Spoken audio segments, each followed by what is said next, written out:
Hello everyone, Alistair Gold here. A slightly knackered, frazzled looking version of myself. It's been a long day, a long 24 hours or so. Why you would ever, schedule a Premier League fixture for 8:15 at night in the first place is beyond me. Um, at the London Stadium, or Athletic Stadium, as I prefer to call it, because it's very far from the pitch. Hey, I understand why West Ham took the deal. If you're a club, it's a very good deal to take, but my goodness, you're a long way from the pitch, and especially when you manage to sit in the one seat where the replay monitor in front of you is not working. Very much first world journalism problems, I understand that. Feel no sympathy for me, I don't deserve it. And then, yes, I didn't get back home from the game last night till gone 1 a.m. I think it was about 1:30. And then Spurs, delightfully, these long-awaited financial results that you've heard me go on and on about in various videos, lo and behold, they dropped them at 8 o'clock this morning. So, yes, I had to kind of deal with that. And, yes, so if I mispronounce words, stumble over anything more so than I do on a normal basis, I apologise in advance. I am a little bit running on fumes, but hey, we've got loads to talk about. We've got loads to dive into, those financial results, investment coming into the club, which hopefully is going to be a really good thing. That was the biggest positive for me. Some other bits and pieces in the financial results, I'm sure Tottenham weren't ecstatic, that were kind of turned into headlines instead of maybe what they wanted. And yeah, a match against West Ham, a derby that, a weird game, but one that gives us plenty to talk about. Little bits of positives, little bits of negatives, and yeah, plenty to discuss, which is a good thing. That's what we're here for. If you've come this far, you're here for chat about Tottenham Hotspur, not quick snippets and sound bites and overreactions. Hopefully, I don't overreact to stuff. Maybe I do. I don't know. But tell you what, let's get first into the kind of more recent stuff, which is the financial results of this morning that dropped.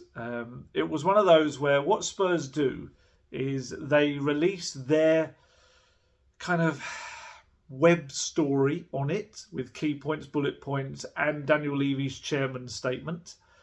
Then there is also the full report, which I think, as I started this video, hadn't actually appeared on Company's House yet. It, however, is housed within the Tottenham Hotspur website. If you look hard enough, it's in a section called Investor Relations or something. And there is like a 61-page document which has every little coffin spit that you could possibly want to find in there. And I can imagine Spurs, they kind of write their piece with like the headline bits that they kind of prefer to get out there. And then there are bits that they have to make public in the longer, much, much longer report. And you can just imagine a bit like the Little Britain character, Matt Lucas's things, look into my eyes, not around my eyes, look into my eyes, not around them, not... just to make it like hypnotise you into not looking at the other stuff. Because, yeah, there are a few little bits and pieces in there that are kind of like, oh, there's actually some bits and pieces in there that probably would help their cause as well, which they didn't include, but we'll talk about all of them. We're going to dive into it. So straight off, it's for the last financial year in football. So that is 2022 to 2023, and it goes up to the end of June 2023. So that included a couple of transfers. It included James Maddison and Guillermo Vicario. Although, interestingly, he strangely appears also in the list of players they talk about after that, but we'll come to that. And I think the only notable departure bringing any money was Steven Bergwijn deal in the previous January. I think that's the only one. Harry Kane deal obviously comes after that. But again, I think I said this in a previous video, you just watch Spurs will do a little piece on significant business after this, which, to be fair to them, maybe they have to do because it does appear in every single report. So yeah, the headline figure, the biggie, I guess, that Spurs, I don't know if they're trying to push on that. I guess they kind of are, but it's there for all to see, is that for the first time ever, Spurs have broken the £500 million revenue, income, whatever you want to call it, turnover figure.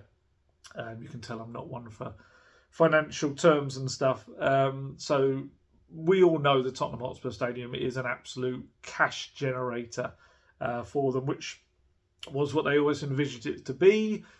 We now know it rakes in £6 million a Premier League match alone. That's not to even mention the other things like NFL games, where food and drink, I don't think they gate receipts, but food and drink and merchandise and all of that, you can drink a beer in your seat for an NFL game for 3.5 to 4 hours and eat food. So I can only imagine what the numbers are for that. But yeah, their first time they have broken through that £500 million in a year.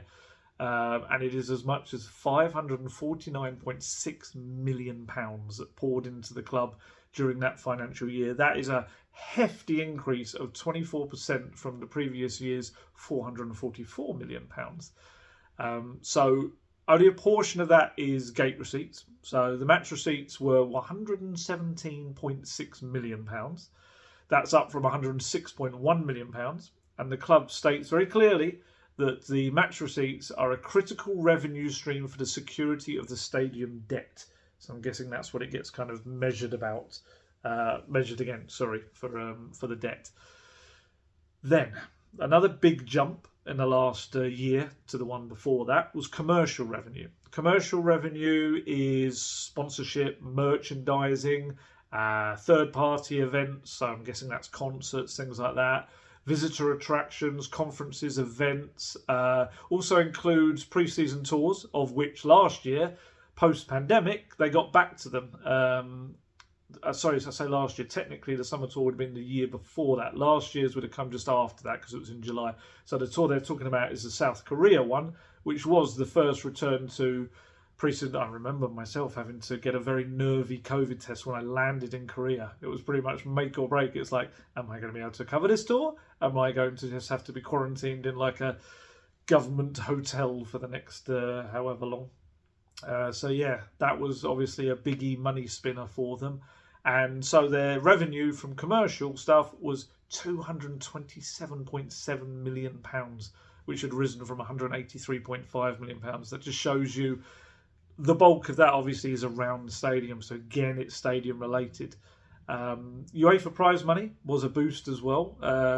Shows you the difference between the previous year before that was the first Conte year of being dumped unceremoniously out of the Conference League because of the COVID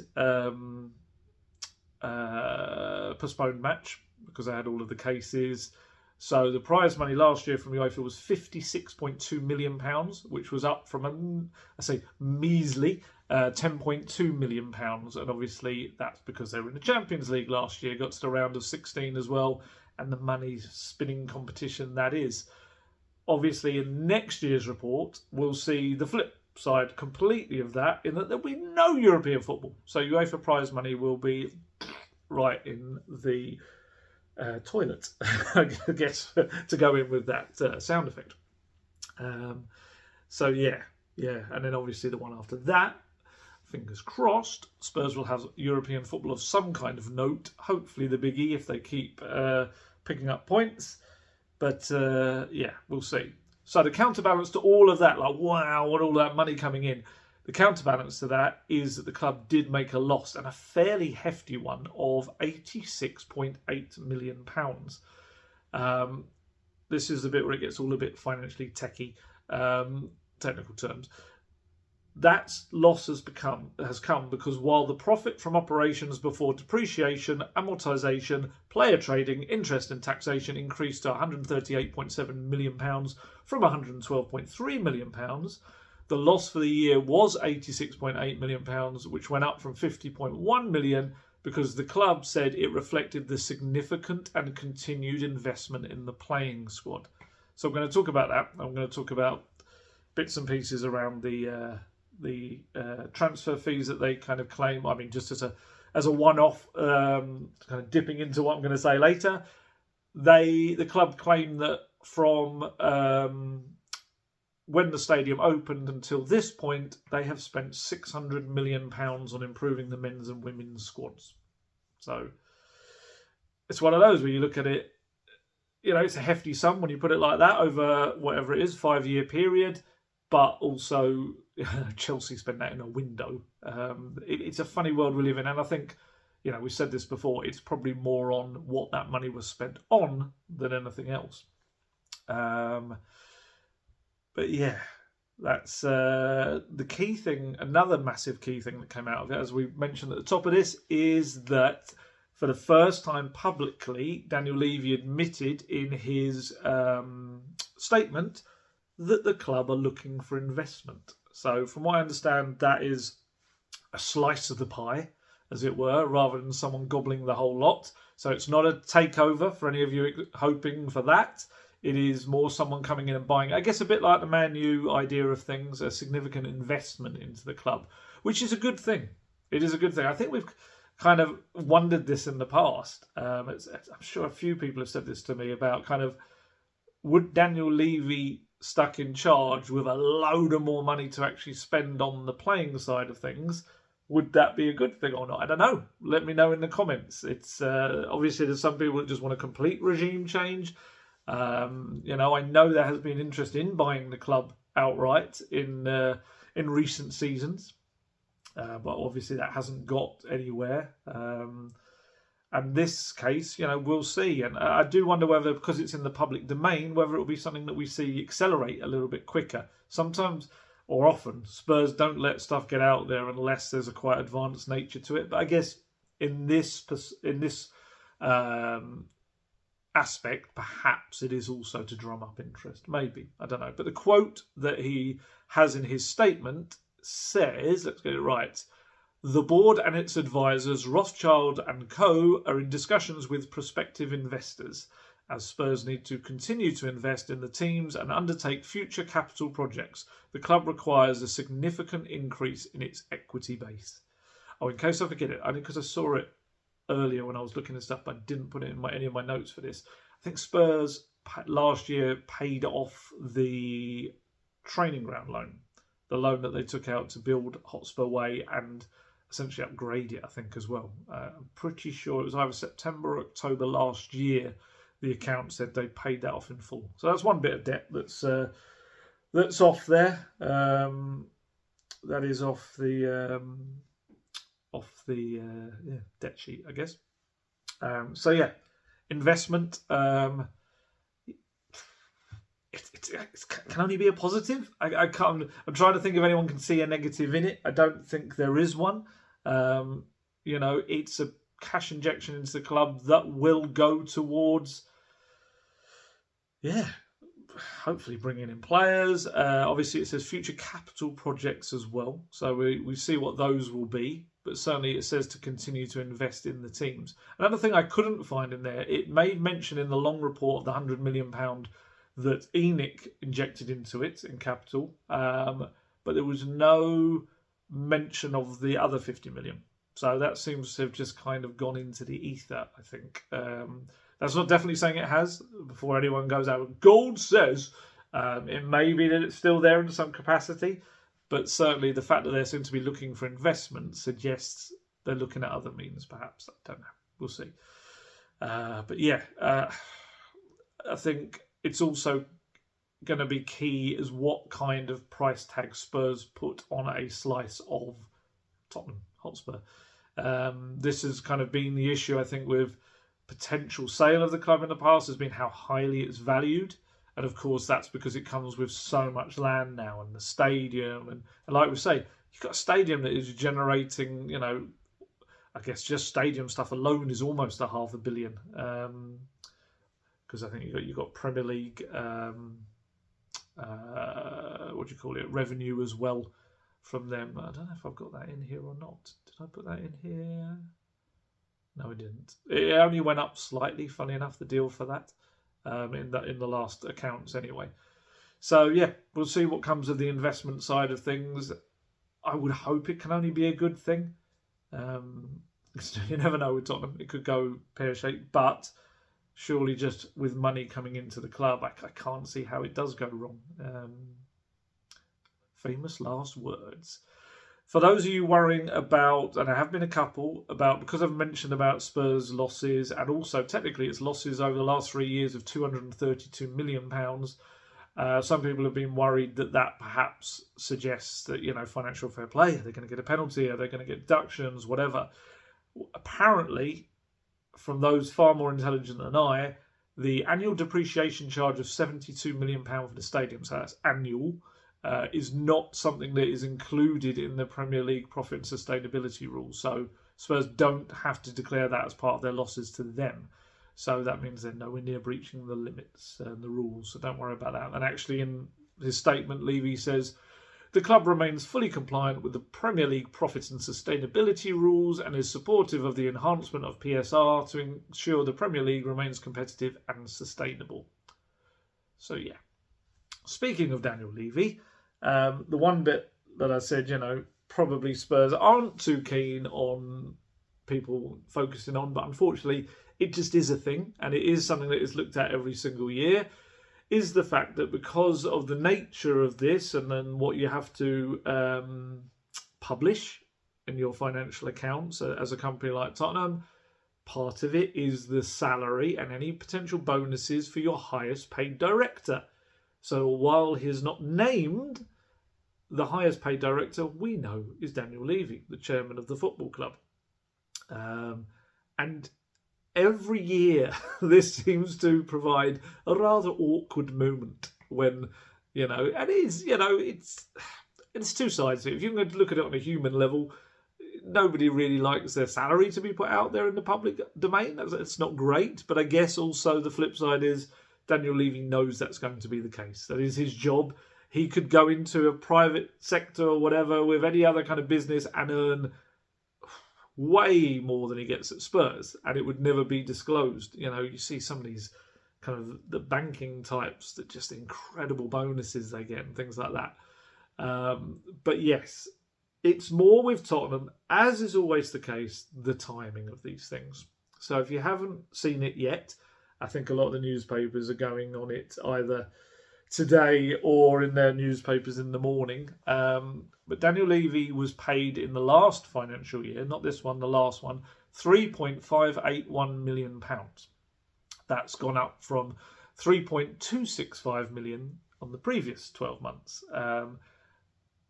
You could argue, I know we're talking kind of semantics here over a very big salary. Technically, the rise between the one before that and last year's was more, because it was a £500,000 pay rise he got, which I remember being a big thing last year when that report came out. This year, it's only 300,000 pay rise. However, it's probably not the wage that has caught the eye this time. It's the fact that Daniel Levy received a bonus, an accrued bonus of £3 million paid across the year. So it was the first bonus that he's received since back in 2019, which he got then for the completion of the Tottenham Hotspur Stadium. Technically just under a year late, but it was completed, and it is what it is. It is an amazing, amazing stadium. And actually, then he got a £3 million salary, but he also a bonus, but he also got a £4 million salary that year. I think, unless I'm mistaken, it would have come down when they took a cut during the pandemic, and whether it stayed at those levels, maybe that's what it is.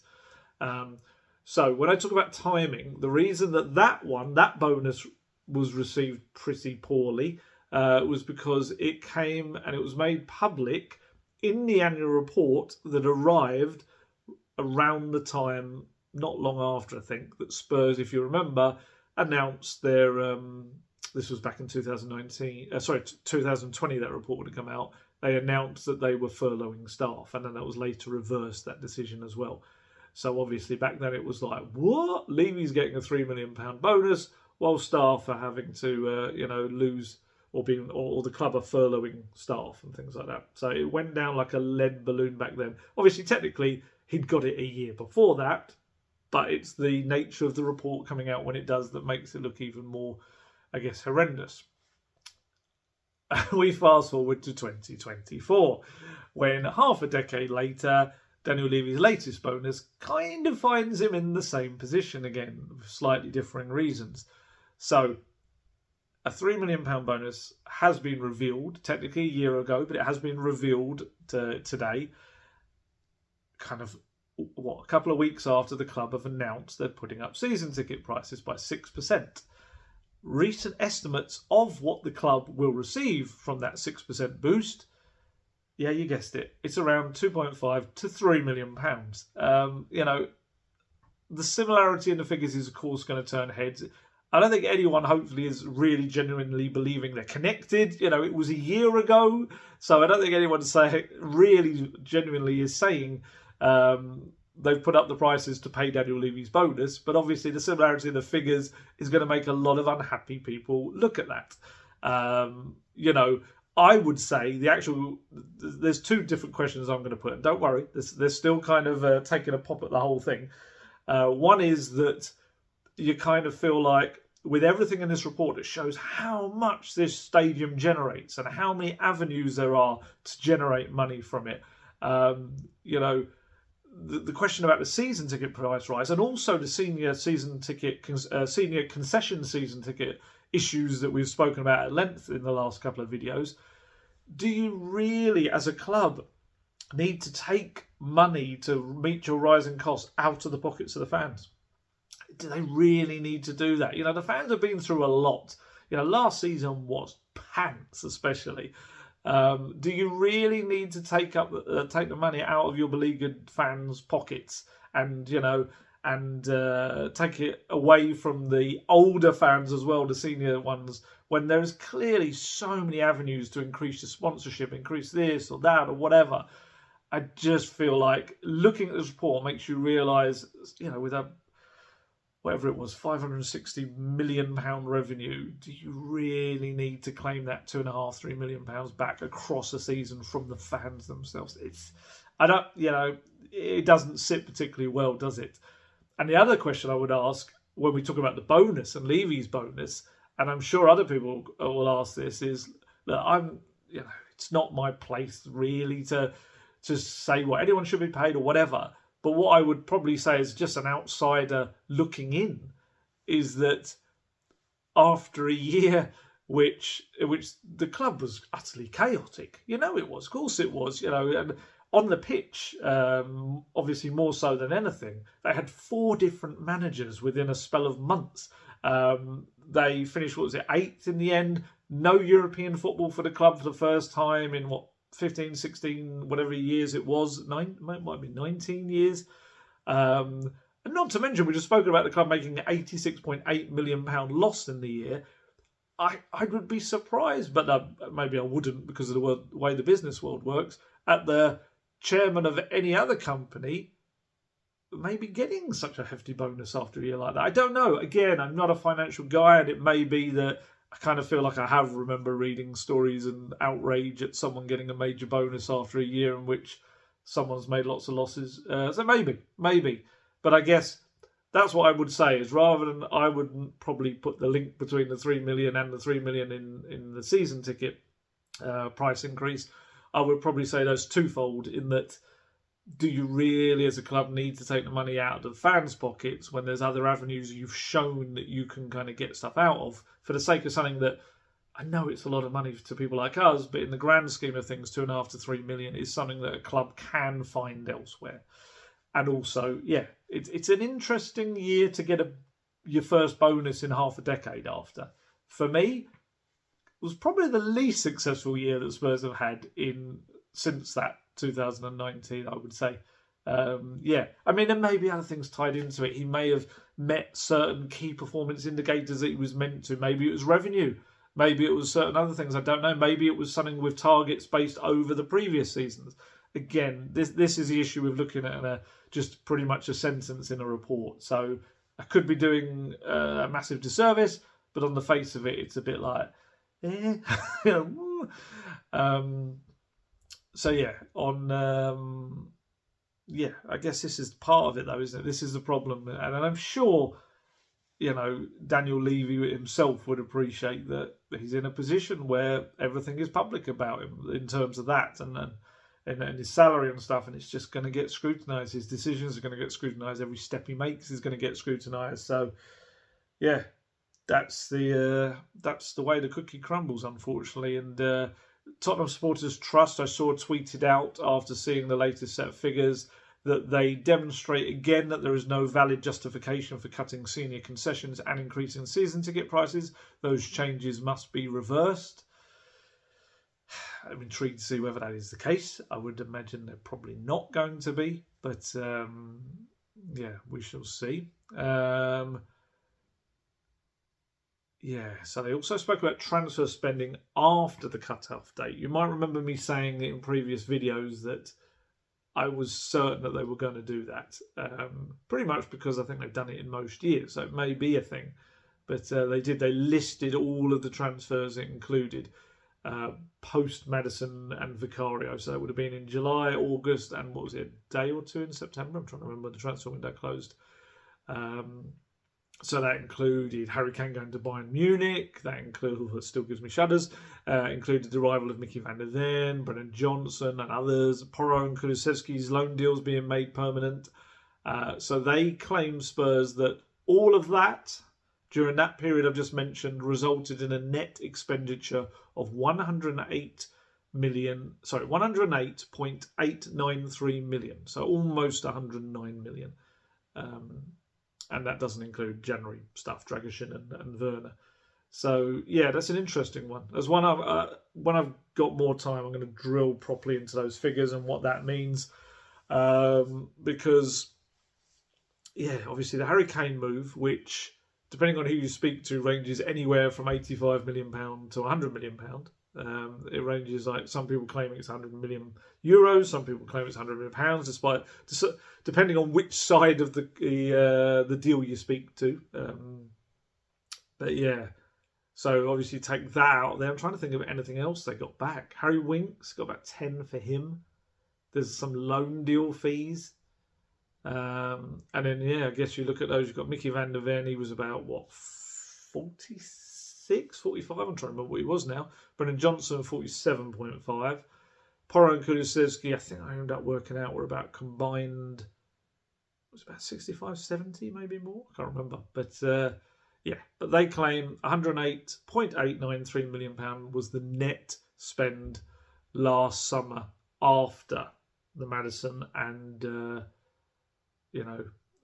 Vicario deals. I mean, if you want to add Maddison and Vicario in, that's another almost 60 million, isn't it? Maddison was 40, Vicario was about 17, I think, something like that. So, yeah, you could, if you want to, say that that's a net expenditure of 100 and whatever I just said, about 166 point whatever million. I'm trying to think, though, if that's... Yeah, I guess there was no other signings early in that summer, were there? Sorry, sales. So it doesn't really offset that either. So yeah, you can look at that. Levy's statement, he also said, our ethos is clear: to be far-sighted and run the club sustainably. This involves strict control of our cost base, increased commercial and sponsorship revenues, and consistent European participation, all of which are key to our ability to continue to invest in the squad and win top honours. Since opening the stadium in April 2019, we have invested over £600 million in our men's and women's first team squads. So yeah, that was what I told you earlier. He popped in there. Yeah, I mean, it's one of those, make of it what you will. There's so much to take from those financial accounts. And I will continue to drill into, there's probably other stuff I haven't even seen yet. I was starting to look into the evaluation of the stadium and stuff a little bit later this afternoon, but it's not quite... I don't quite understand it fully enough. At one point I thought it was saying that the stadium and its associated stuff was worth £1.5 billion, but it may be more than that. There was other little sections to it. So once I've got all of that, I'll be able to give you the proper figures. There's some very good financial reporters out there that really get it. As an accountant's son, I really should understand it far better than I do. But yeah, I mean, the key thing now, I think, is that, you've got Postecoglou telling us on Monday that he expects Spurs to be challenging for the title next season. Why shouldn't they? In his words, that's why he's there. What else is he doing there if he's not to challenge for the top? It also feels, and I know we've said this so many times before, because it's Tottenham Hotspur, but it does feel like we're at a crossroads again this summer. And Spurs have been here so many times and they've made a complete and utter mess of it repeatedly of what comes next. You know, and to be fair, it doesn't always feel like it's a mess in those moments, but as it goes on, and it's often to do probably with the people in charge, as in the managers that Levy appoints, and all the managers that the sporting directors appoint and stuff like that. So it kind of feels like with Postecoglou, you've got something good there. There's a basis, a foundation, and it's the old cliche. You've kind of got to back him to the hilt, because I don't think anyone can deny the fact that Daniel Levy probably leads the field in revenue generating. You know, wore a trophy, as people would say.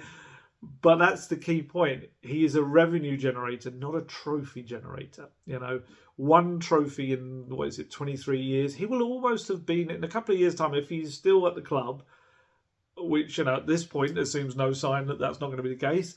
He will have been at the club for a quarter of a century. And, you know, if he reaches that point and Spurs have only won one trophy, then it's just insanity, because it will have shown that once again this summer was not what it was meant to be, or was what it could have been. And Postecoglou's impressed everyone inside the club. They all like him. They all like where the club's going.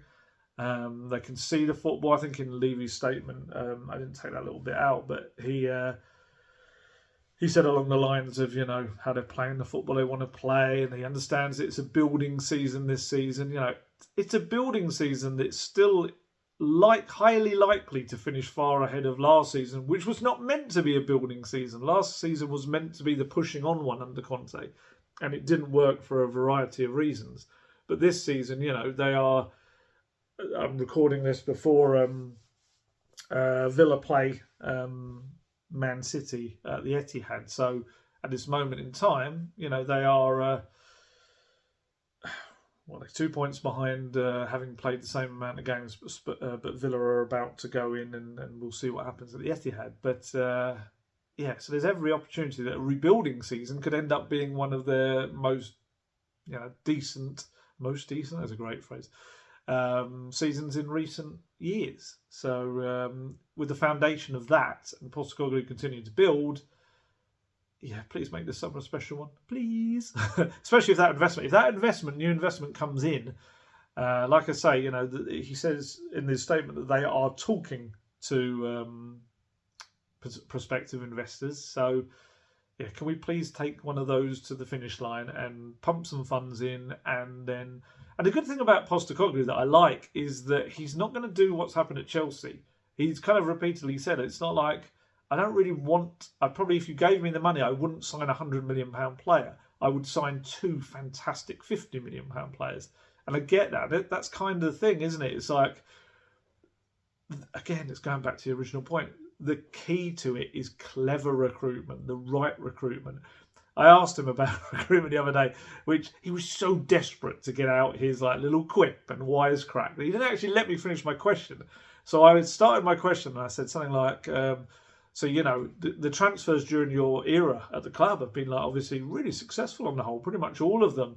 And obviously it coincides with coincides with the push from the club to be more data backed in their transfers. And he goes, oh, it's the data, nothing to do with me. And I was like, well, wait a minute. If you let me finish, it's all of it. I'm trying to say, you know, essentially, did you come in? And he goes, oh, it's a backhanded compliment. I was like, oh, hey. It is me. I'm trying to say, did you come in and push for that data-back transfer? So I was actually saying he was responsible for it, but he just loves to get his little kind of sound bites out there. And he was quite good on it. He just, essentially said it's kind of always been there, the data-back side of things. But yeah, now there's more of a side of it. It helps them. He says this quite a lot. There's no secrets in football when it comes to transfer anymore. He said if you go to any club and look at their lists of players, you won't find any people that's probably a shock or isn't on other clubs' lists.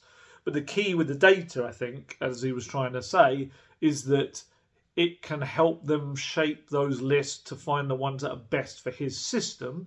And then he takes those lists and says, essentially, Little Britain again, I want that one. And that's what he does. And yeah, that's just... It was a good answer in the end, once he just let me finish the question.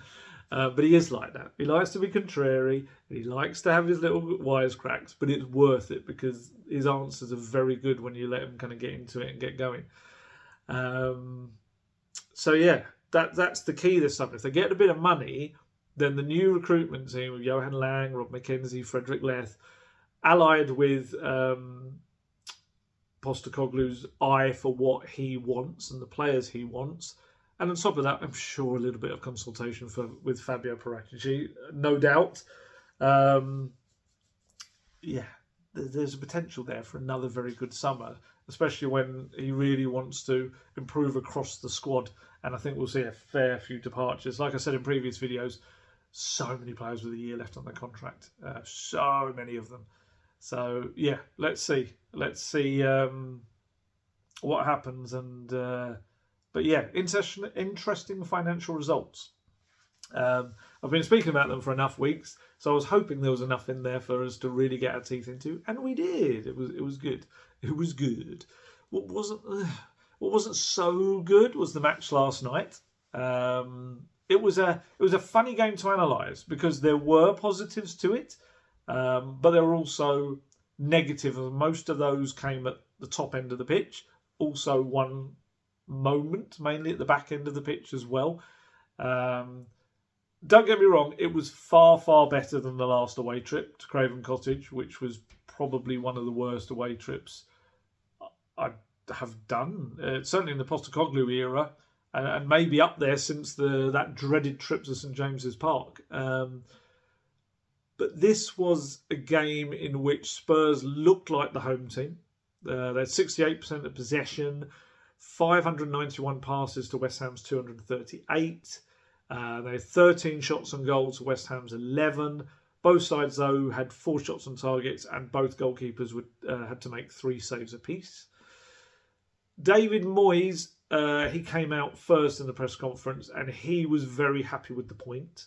He said, essentially, if you'd given me 4 points against Tottenham this season, I would have bit your hand off and ran away with it. Something along those lines. And yeah, Spurs did mostly control the game, other than one iffy bit of set-piece defending, which we'll come to, and a little flurry of activity right at the end, which was very weird and scary.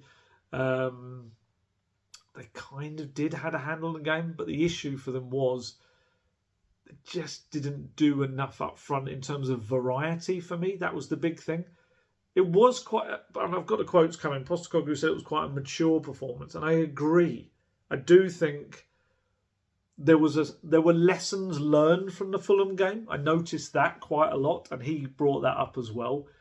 But the attack was where it kind of fell down a fair bit, and which is a real shame because the way the game started looked like it was going to be anything but that. They absolutely went out there and scored a classic within 5 minutes, Postecoglou winger to winger goal. It had everything we kind of wanted. It had Timo Werner getting down the left, slamming the ball across low, Brendan Johnson showing great positional awareness, getting in front of the defender, tapping it in, kind of had to improvise, use his body shape.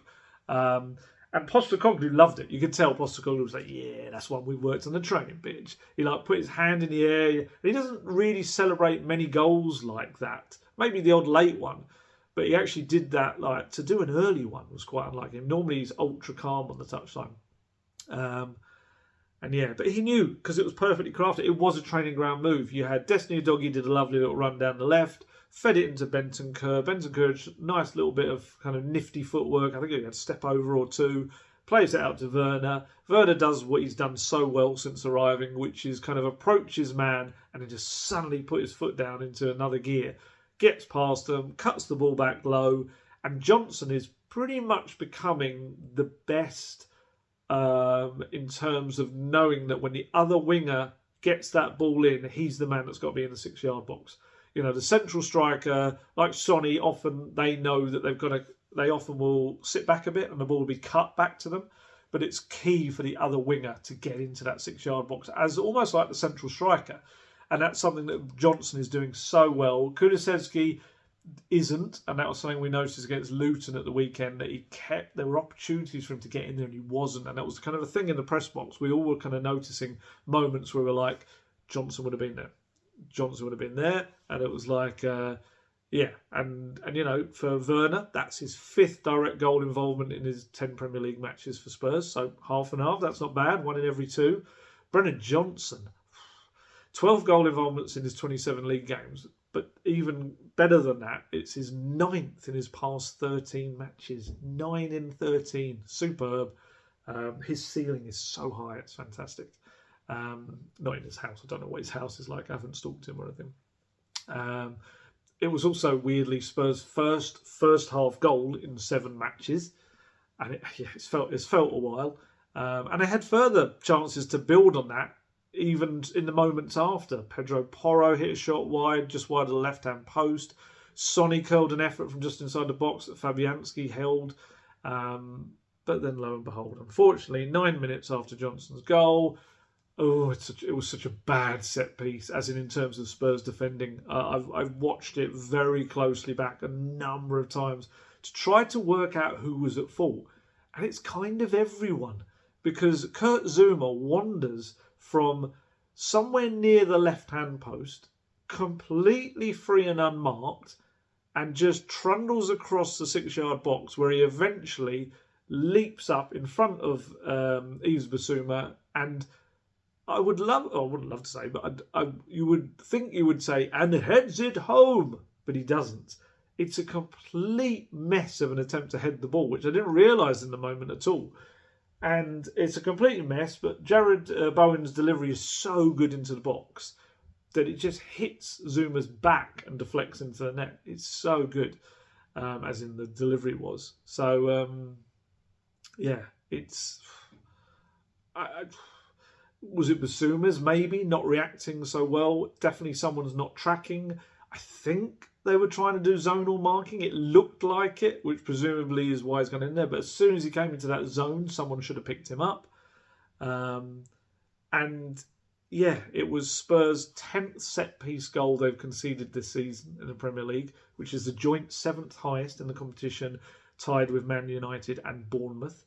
And weirdly, when I was looking up the numbers to find that, you might be, you might be thinking to yourself, Spurs have got such a high back line, such an open way they play. They've conceded so many goals on the break or the counter attack. How many goals do you think they've conceded on the counter attack? I'll give you a second. The answer is 2. 2 goals this season. And obviously, I think a lot of that is to do with Mickey van der Ven, and got a great stat about Mickey van der Ven coming up. That surprised me the most. But it's more about these set pieces. It's another one. It will have disappointed Postecoglou, and he did mention it in the post-match presser. Although he did this thing again. He did it at Everton when I asked them about set pieces, where he kind of praises how well they dealt with the set pieces. I remember him doing that day saying, I said something about, obviously, you've gone to a side like Everton who are known for their set pieces, and you conceded from 2 of them. I mean, that must be really disappointing. And he was like, classic Postecoglou, he was like, no. They chucked so many set pieces in there, and we actually only struggled with 2 of them. And you're kind of like, right, I get what you mean. And he kind of said similar last night. So I understand it. Yes, set pieces, they were quite good after that. West Ham are a big side. They're very strong. They're very focused on their set pieces. Got a lot of kind of big bodies that they just chuck in there. And they've got Jared Bowen, who delivers a beautiful ball into the box. But if you're conceding once, let alone twice, from set pieces in a game, you've failed. You're prepared for set pieces because it was a dominant feature of this team. If they then score from one of those, whatever happens in the 9 set pieces after the first one, let's say, you've let one in. So you failed the test. But I get it. He's trying to kind of show that there's improvements there. And it will be something that I think you'd imagine will improve. But yeah, I just find that a kind of an interesting way to deal with it. Interestingly, Michail Antonio was again going back to that old thing, that going back to the Everton game as well, and obviously we saw Man City, of trying to block or impede Vicario's progress ability to get to the ball. And again, it worked. It worked, in that scenario with the ball that close as well in front of him. That's maybe also where the blame could have lied. He could have come out and punched that, which he did on a couple of other occasions. So yeah, it wasn't great. And Spurs have conceded now more goals from set pieces at this point in the season than they did the whole of the last season. Last season was 8 they conceded, which was the joint third best record last year in the Premier League, despite the fact that it was an utter mess of a campaign. The previous year before that, they finished on 10. They conceded from set pieces. So we know, because Postecoglou said it, that Mile Jedinak, and actually Mile Jedinak has talked about it, he is the man in charge of their defending of set pieces. So he will not want to surpass that 10 from 2 seasons ago. He won't want any more this season. It'd be interesting to see whether Spurs end up missing Gianni Vio's influence at the other end of the pitch. There's this kind of mistaken thing that people come up with once in a while, that Vio was responsible for defensive free kicks. He wasn't. His entire career in the game has been about developing attacking set pieces. And so it just got me looking into stats for those, because I was looking at defensive ones. And last season, with Vio influencing Spurs and drawing up their kind of set piece scenarios, Spurs got 16 goals in the Premier League from set pieces. If you're not aware, Vio left in the summer. Postecoglou didn't keep him on, and he's now back in the Championship with Watford. He's been at a few Championship jobs before, so he's back with Watford. Ryan Mason has taken on the attacking set piece duties, and Spurs have actually already racked up 10 goals from set pieces with Ryan Mason doing it. So you think with 8 games left, he might get pretty close to, if not maybe match, Vio's number. You know, if they have a couple of corner goals in a game, or couple of free kick goals in a game, you know, you could make up those 6 goals over the next 8 games potentially. So yeah, it's a funny one. It's one of those where I think every time something goes wrong, people call for someone that used to be there. Absence makes the heart grow fonder. And look, Gianni Vio was a lovely guy in it, and he did definitely make an impact at Spurs. But you know, I don't know whether Ryan Mason has kind of nicked some pages out of his book, photocopied it before he left. I don't know.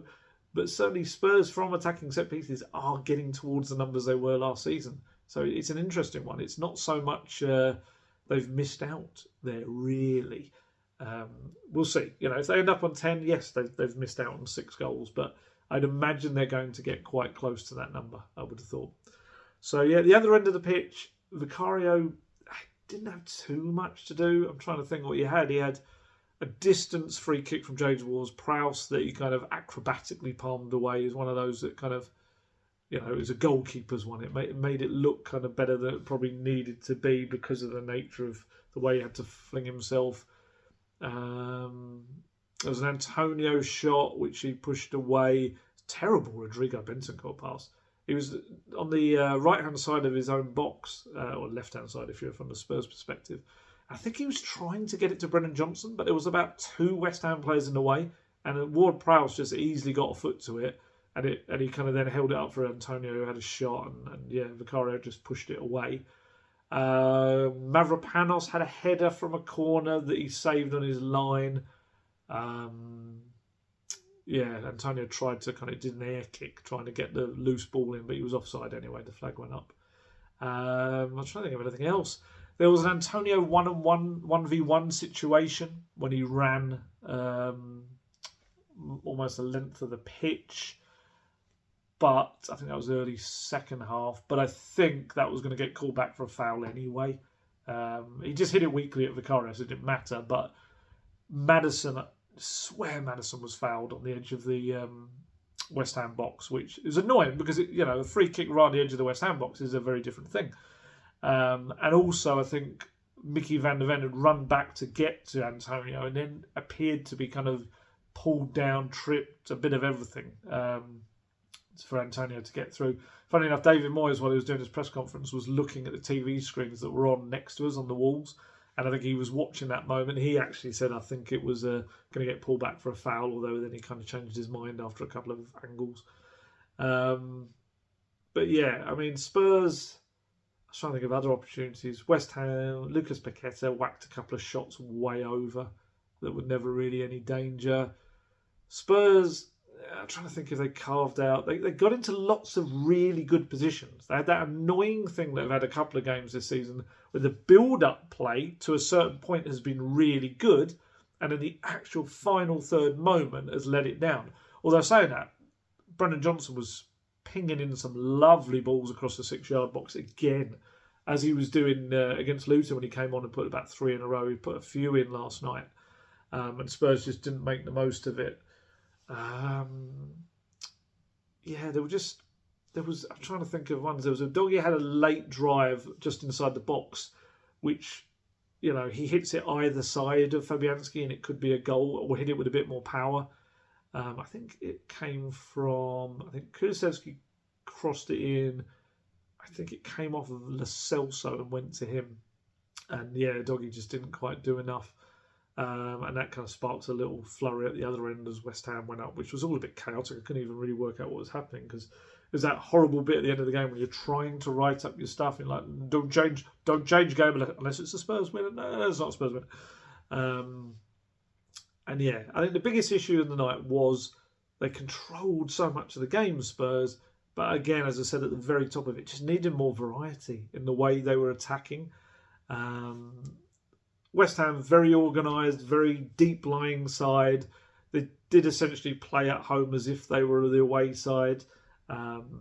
It's been a tactic that's worked for them. They've picked up some decent wins this season. There is a reason that they're 7th in the table. They're no mugs, and Spurs had not won at the London Stadium for almost half a decade. Jose Mourinho's first game was the last time Spurs won at the London Stadium. So it's not like Spurs were going to go there and roll them over. But they just could have had more about what they did, and there was so many safe passes around the box. Postecoglou kind of explained that later as if to say maybe there was a fear of West Ham breaking because they're so good at that, and they've got players like Kudus,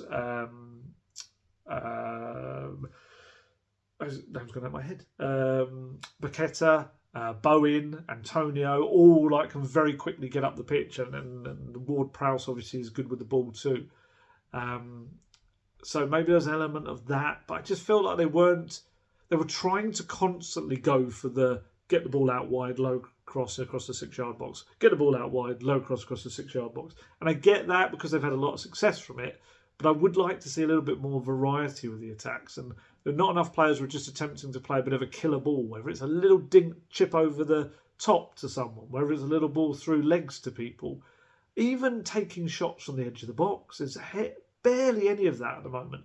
And when you've got the likes of Son and Maddison and Porro and Kulusevski, who all like to take efforts from the edge of the box, I didn't feel there was many of them. There was the odd one just inside the box, but not enough.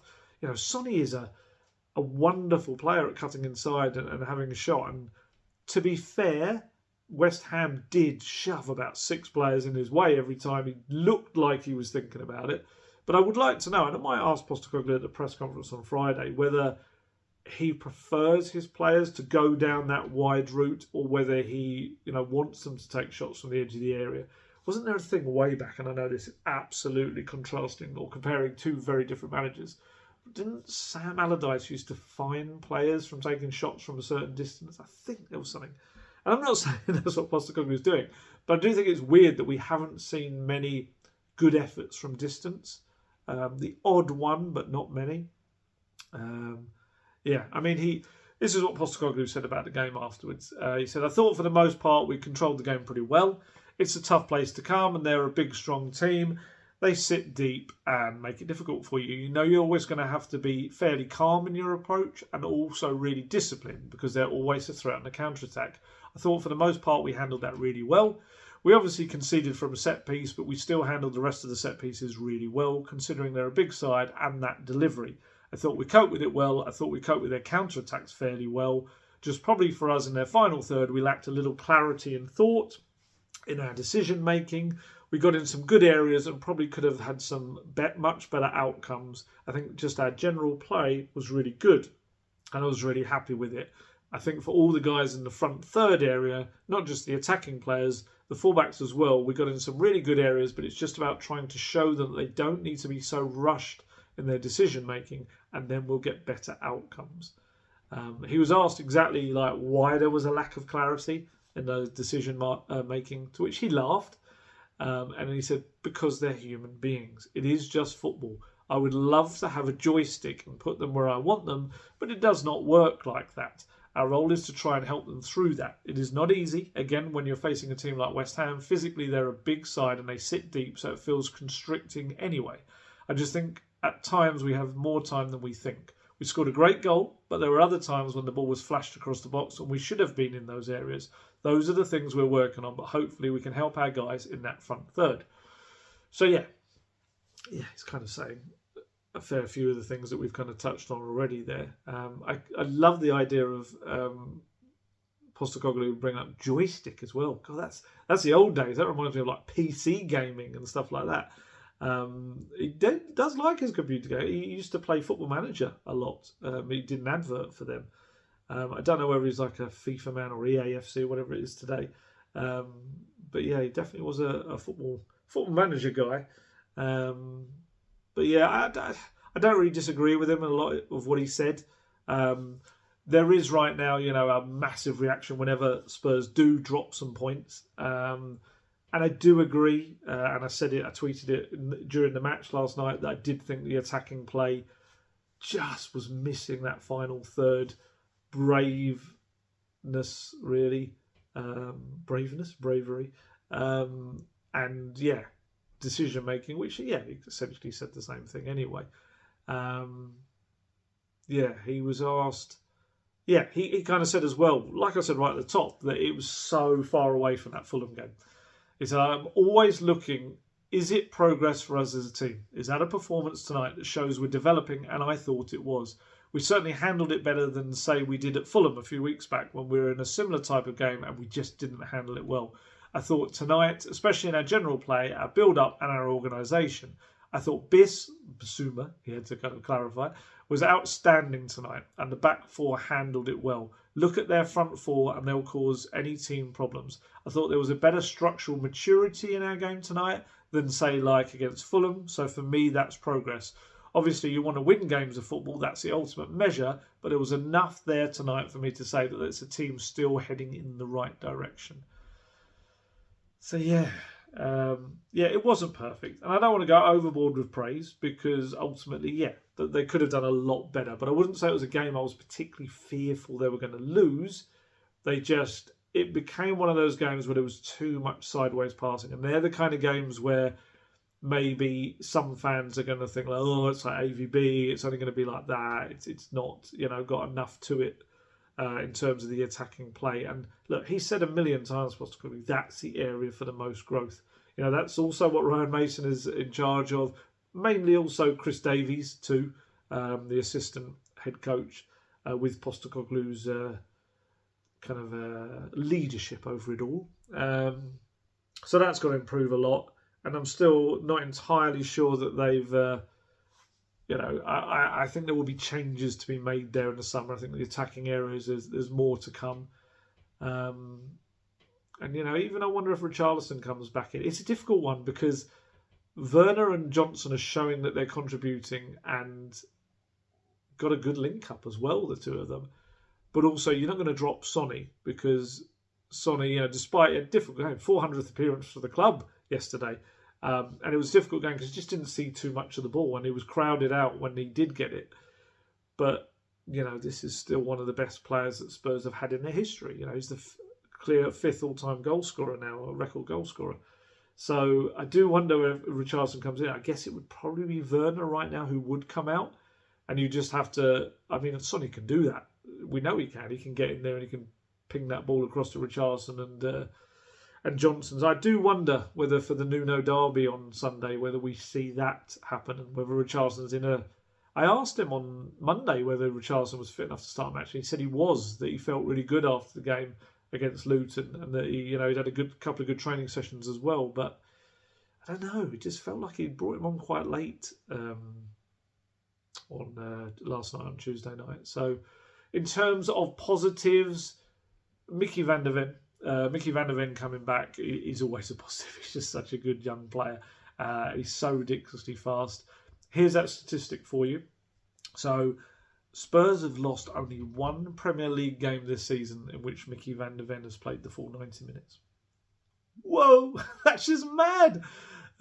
As Guesty said earlier when I said that to him, well, clearly just start him, keep him fit, and you win or you don't lose another game this season, pretty much. The only other starts where they lost that he was in the team was Chelsea, but obviously he went off very early, and in the scheme of the game, what was it, just before half time? It was just before or just after? Oh, my brain's gone.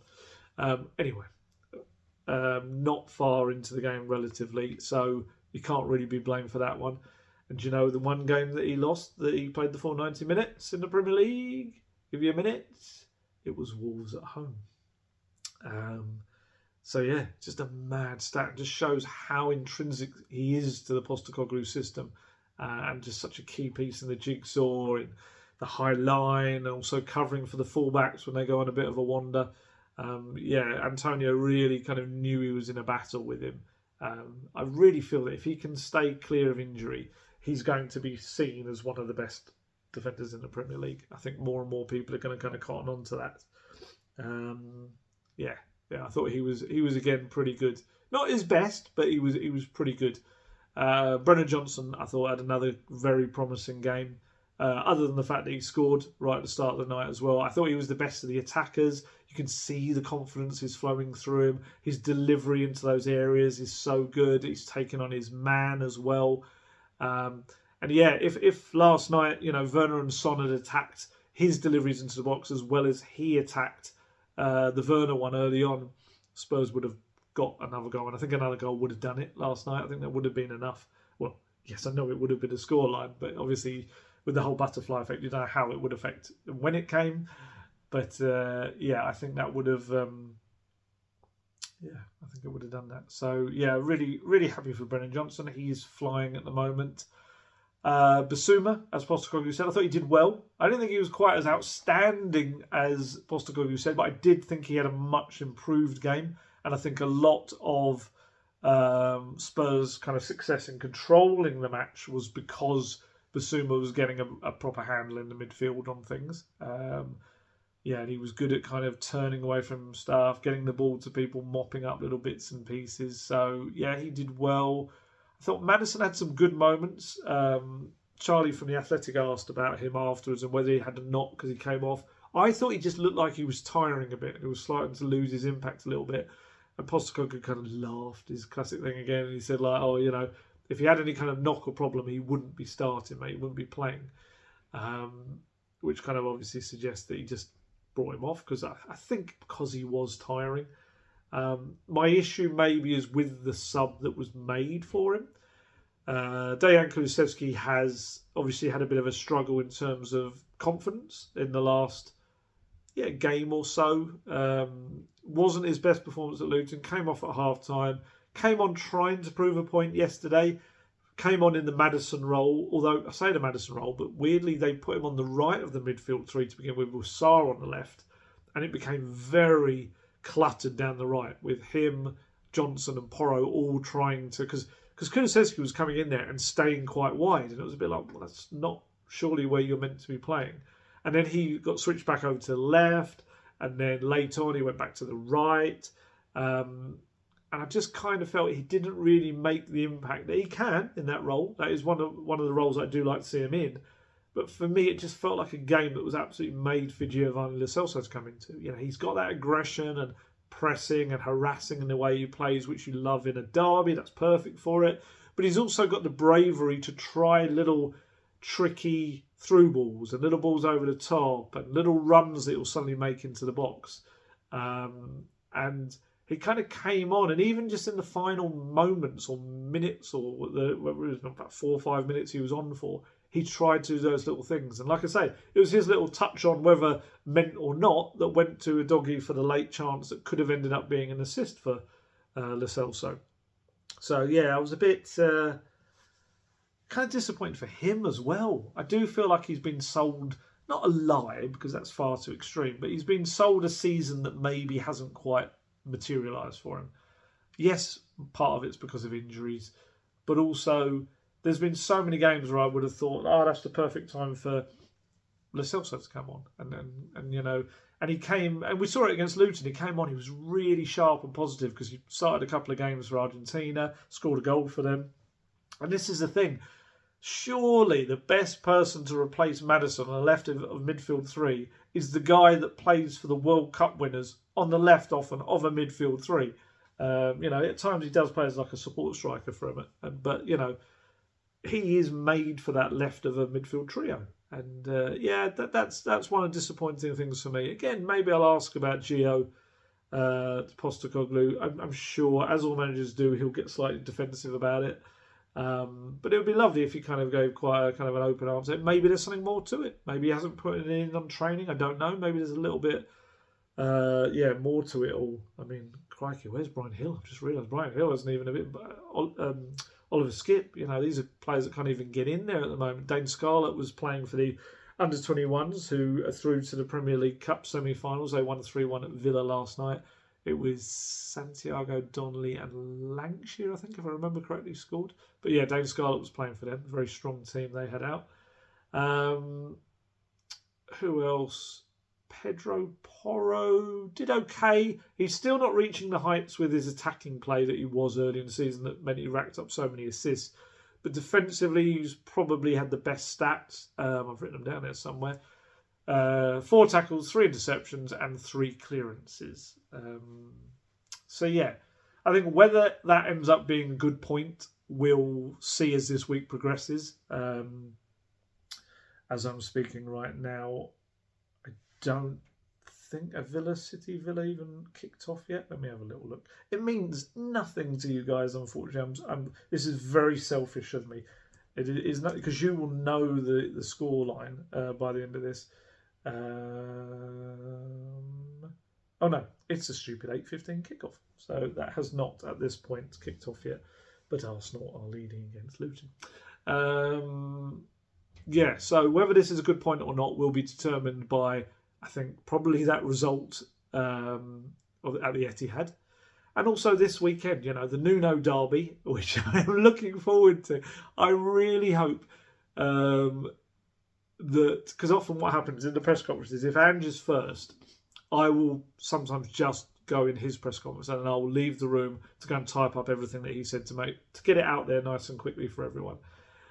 But I might stick around for Nuno if he's second. I just love the fact that John Reveal, who used to cover Spurs, who I think he covers Midlands team now, but for a long spell he was covering Forest, and Nuno saw him saw him in one of the press conferences at the training ground, a pre-match one, and was like really warm and lovely to him and very nice. Went up, shook his hand because he knew him from back then. And then proceeded to go into a press conference that lasted about 4 minutes. It was wow.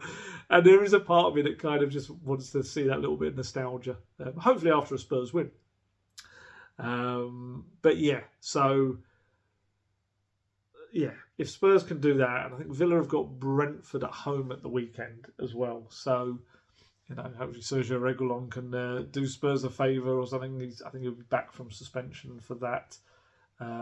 Might be back for suspension for their game tonight, actually. I think he's got sent off against Burnley. So, yeah, we'll see. This week will show exactly where the land lies for Spurs and whether that point at West Ham ends up being a decent one. Obviously, Villa drew with West Ham as well, didn't they, recently? So it's kind of much of a muchness for those two teams. But yeah, what else was I going to do? A little loan roundup. I can do a very quick one of those. For anyone wondering, Joe Rodon, he's probably the biggest positive of the Easter weekend among the Spurs loanees. Yeah, he's doing so well. He really is. He was like their star man. I was looking at the local reports for they won 3-1 at home against Hull on Monday, drew 2-2 at Watford. Two very good performances. He's played 41 times for Leeds this season. Spurs are going to get decent money for Joe Rodon this summer. I've seen some people kind of suggesting, like, could he come back to Spurs? Could he play a part? No. Purely because Postecoglou clearly had made his mind up last summer. He didn't play him in a single pre-season game, I don't think. Or did he get any minutes? I don't think he did. And Joe Rodon, Joe Rodon will want to go off. He's got a year left in his contract. He'll play in the Premier League next season, whether it's with Leeds or someone else. So, and Spurs, will get a fair bit for him, even though there's a year left, because I think there'll be a little bit of a scramble, a bit of an auction for him. Jed Spence played for Genoa. He only played 45 minutes on Saturday against Frosinone. He was playing as a left wing back. He got taken off at half time, which has happened to him before when he's been playing in that role. This time, I watched back the highlights. The goal for the opposition did come from down his side. Their winger, Nadir Zotea, he gave him so much room, and he got down there and pinged the ball back across the box, which was put away by Rainier. So yeah, he did not emerge for the second half. But hey, he's already got more minutes than he did at Leeds. He's got far more minutes than he ever got at Spurs. So it's kind of a success so far and a new experience for him. Not a success so far has been Alejo Velice's loan at Sevilla. That's been a bit of a mare. He watched on from the bench as they won 1-0 against Getafe. Wasn't even in the squad for their last one. Local media in Sevilla have not been very kind about the loan move and just kind of said it's been a bit of a waste of time, I think, for all concerned, which is a shame because he's a talented young player. But I think that kind of Sevilla are struggling this season. They probably needed someone that was a bit more ready-made. Tongi is an unused substitute again on Monday night as Galatasaray won 1-0 against Hatayspor. He has played just 449 minutes for Galatasaray across 18 Super League matches. So he has played 6 minutes more than Jed Spence has, who only arrived at Genoa, about 2 months ago. It's mad. Absolutely mad. His career, Tongi. Troy Parrott remains out with a quad injury, so he missed Excelsior Rotterdam's game at the weekend, although I understand he should hopefully be back this weekend to take on Zwolle. I can't remember how you pronounce that. Someone told me years ago how to pronounce that. I've forgotten it. Japhet Tanganga is getting loads and loads of minutes. He's in a good little space now physically, which is terrific for him. Results have dipped a little bit for Millwall. Neil Harris came in there and they kind of had a bit of an uptick in form, but they got a 1-1 draw at home against West Brom, and then they lost 2-1 at bottom side Rotherham, which wasn't good for them. But, Tanganga's doing well, very busy, playing 90 minutes in each game. I looked at his stats for the Rotherham game. 2 shots at goal, 1 on target, 1 key pass. He won 9 aerial duels, 4 interceptions, and made 2 clearances. Yeah, he's played 1,012 minutes for Millwall. Again, double the amount of time that Tongi has played in the entire season for Galatasaray. Like I said, Reguilon was suspended, unavailable to play for Brentford as they absolutely battered United and somehow only drew 1-1. Poor old... Yeah, Alfie Devine and Ashley Phillips played for Plymouth. They had a couple of games over Easter. Alfie Devine, unfortunately, on Monday, Monday, picked up his first ever professional red card. 2 yellow cards. He was just about to be subbed as well. Went in a little bit rashly. Not Rashly Phillips. And got himself... that was terrible. Because I just thought of it. Got himself sent off 78th minute as well as Plymouth lost 1-0 to Bristol City. Typical over the weekend, he'd been a sub a couple of games beforehand, but he started both the games and ends up with a red card. So he'll now miss their crunch game against Rotherham, who we spoke about earlier. That's a biggie down the bottom there. Ashley Phillips started both games. I think he played 81 minutes in one of them and the full 90 in the other. Ian Foster, unfortunately for him, that Bristol game was the end of his tenure. He got the boot after that, which actually does have a knock-on effect for Devine and Phillips because he certainly worked with Alfie Devine at England youth level. He's an England youth coach, I think maybe under 18s, under 17s, I can't remember. I don't know whether he definitely worked with Phillips, but I presume he would have. That's someone that knows certainly Devine quite well. So we'll see what happens with the whoever comes in next for the final run-in, and whether, sometimes when they're desperate for results, new managers, they don't trust the young players. So hopefully that doesn't negatively impact them. Matty Craig is having a terrific loan at Doncaster Rovers. He played 82 minutes for their 2-0 win at Crawley, and then 86 minutes of their 1-0 win at home against Wrexham. High-flying Ryan Reynolds and Rob McElhenney's Wrexham. Yeah, he's done really well. He's been speaking about his future, essentially saying kind of we'll see what happens next, and where's best for him next. But he's loved this loan so far. He's adjusted really well to it. He's done terrifically. Yeah, keep an eye on Matty Craig. I know it's League Two football, so it's a different level. But only 20 years old, Scotland under 21 international. But he's come on leaps and bounds this season. Yeah, I'm interested to see what happens with him this summer and where he heads off to and where he goes. I would imagine Spurs will look to kind of knock it on another level. Josh Keeley, he was back in the Barnet team. He had a couple of games on the bench, maybe because he was away with Republic of Ireland under 21s, perhaps. But he came back, was in goal for their 3-1 win against Oxford in the National League. Sam Archer, another young goalkeeper. He's had a brilliant loan for him, really good. Under 18, he's only 17 years old. They sent him on a work experience loan to Barton Rovers, who play in the Southern League Central Division 1. I remember way back in my non-league reporting days, reporting on some of my teams playing Barton. And he's been brilliant. He's kept 3 clean sheets in a row, and this is in men's football. And they won 2-0 on Monday against Leighton. So, yeah, brilliant. Really brilliant for him. Young player getting a lot of first-team exposure. That's quite rare for goalkeepers. I've spoken about that before, how getting a goalkeeper alone is very difficult because there's so few spots out there. You know, you're looking in a role where there is only one place in the team.